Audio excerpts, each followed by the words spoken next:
Herkese salam dostlar.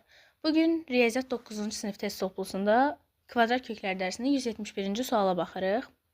Əvvəlcə misal görünüşcə çətin görünə bilər, amma çətin olanı biz asana çevirməliyik də. Yəni misal nə qədər çətin görünsə də siz onu asan eləməyə çalışın. Əvvəlcə buraya qədər olan hissəyə baxırıq. Burada bir müxtəsər vurma düsturu gözə çarpır. Kubları cəmi. Kubları cəmi düsturunu tətbiq eləyirik. Y kvadratı üstündə kubu üstə gəlinsin 2a kubu və axırdakı 8a kubunu da yazırıq. Bərabərdir. Y üstü 2-ni kubu olanda y üstündəki 2-ni 3-ə vurmalıyıq. Qaydamız belədir. Y üstü 6 plus 2-nin kubu verir 8.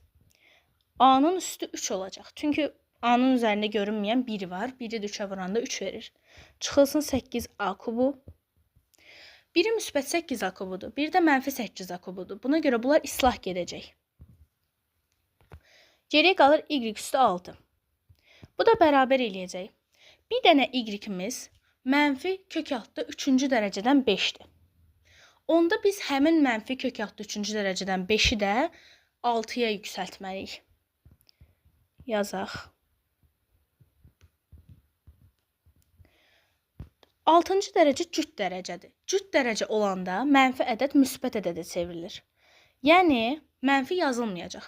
Buradakı 3-cü dərəcədə kökü aparır. 6 da gedir. Geriyə qalır orada 2. 5 üstü 2 qalır. Y üstü 6-mız da onda eləyir. 5-in kvadratı 25. Bu qədər. Cavab 25.